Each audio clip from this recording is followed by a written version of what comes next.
I watched an assault on democracy take place in our parliament.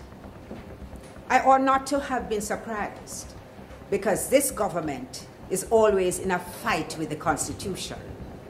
Indeed, the tendency manifested itself from Andrew Holness was leader of the opposition when he sought to utilize pre-signed, undated letters of resignation to remove 2 of his senators.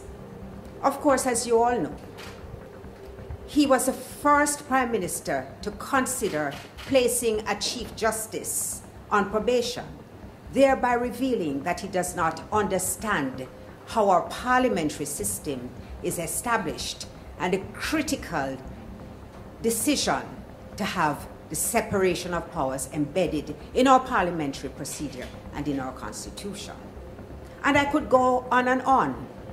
The leader of the party has already referenced the states of emergency and the way in which it has been abused by the government, who has chosen to use it as a crime-fighting tool. But yesterday, Section 96(1) of the Constitution, this supreme law, this Constitution which when we are sworn into Parliament we all swear to uphold, that was not demonstrated in the Parliament.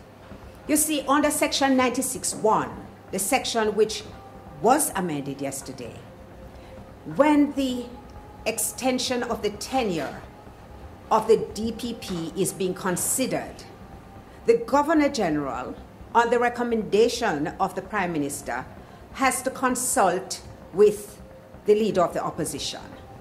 And it is after that consultation, which must be done before the DPP reaches the age of 60, after that consultation, the extension is granted.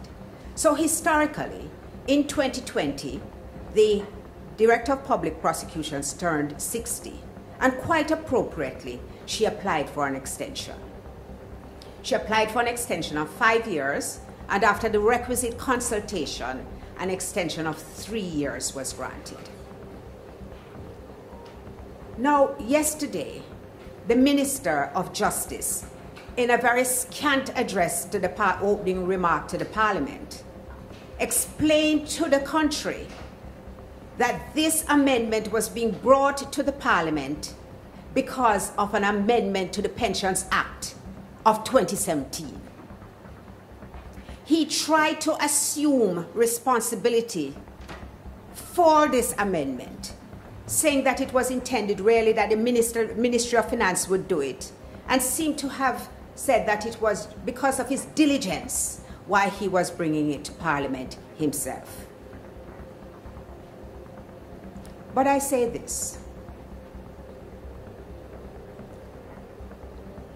if you are the Minister of Justice, you have a greater responsibility than any other member of Parliament or member of Cabinet to lead by example in the way that you do matters, the way that you bring these matters to the Parliament. The opposition was not consulted on this matter. The opposition was not notified, except a few hours prior to the convening of Parliament. And in this way, the Minister of Justice and the government demonstrated a level of authoritarian arrogance, which we have come to see as a part of their modus operandi and a reflection of how they see their role as against the people of this country. More and more, you hear about mandatory sentencing, mandatory wills, mandatory DNA. And this government is determined to impose itself into every aspect of the life of these people. And that was manifested yesterday when they attempted to change the law to do a constitutional amendment without any consultation at all with the opposition. And let me tell you why it's so significant. The powers of the DPP are vast. the Director of Public Prosecutions can institute and undertake criminal proceedings against any person before any court other than a court-martial in respect of any offense against the law of Jamaica. The DPP can take over and continue any such criminal proceedings that may have been instituted by any other person or authority. And most significantly, the DPP can discontinue at any stage before judgment is delivered any such criminal proceedings instituted or undertaken by himself or any other person or authority. So these are the kinds of powers that a DPP has. And in the context, as the leader said, of events which we imagine are going to unfurl before the country, one has to wonder why the matter has been approached in this manner. You see, the Pensions Amendment Act was in 2017.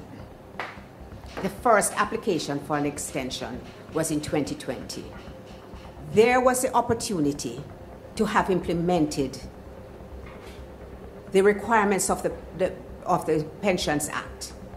And we could have engaged in a discussion, the opposition and the government, and we could have then dealt with the extension to bring it in line to what was happening with other public officers. That was not done. 2017 to 2023 is 6 years. There has been no discussion about this extension. The Constitutional Reform Committee was established in March 2023 and has been very active, meeting sometimes twice for the week, has been engaging persons, the citizenry, in a discussion on the road, hearing their views as to how the Constitution should be reformed, what sort of constitution they would like to see in Jamaica. This was never put before the Constitutional Committee. So then, it is reasonable for one to ask, what is it that would lead the government to take a decision that at the very last sitting of the Parliament, without any discussion with the opposition, without any consultation, without any discourse, without placing it before the Constitutional Reform Committee, why was it so urgent that it be done now? The Director of Public Prosecutions is expected to demit office on September 20, 2023, which is when the 3 years would come to an end. Is that why? Is this a specific action on the part of the government to ensure that the Director of Public Prosecution remains in place? And if so, what must the country interpret this as being? Because surely there must be competent attorneys in the office. Surely the assurance which was given in 2020 by the government that a succession plan would have been put in place, they must have kept their word. So what is the urgency? Why this matter has been brought to the Parliament at this stage and in this manner? Let me be clear. The opposition would have welcomed an opportunity to have discussed the matter with the government. We believe and we uphold the tenets of good governance. Our desire is to always ensure that the public retain and maintain a comfort and confidence in certain offices, significant and important offices in this country. And we would have liked to have participated in an analysis. Say, for example, we could have advanced the view that these offices should now have fixed terms, that is the way in which the world was moving. We could have said that, yes, there we have no objection, and imagine what the country would have seen if the government and the opposition had gone to the Parliament with a united view. You know, Minister Chuck said in an interview on which I was on this morning that if they want to agree, they agree, and who want to disagree, disagree. I am mortified that this is a view that he takes of our democracy.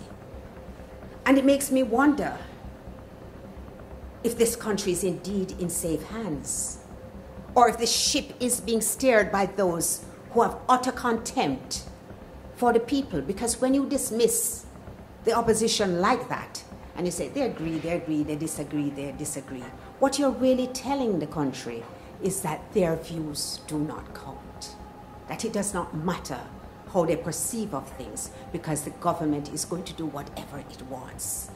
And I have to ask those of you who are listening, is this what you want? Is this how you want to see the government function? Is it how you want to see your nation governed?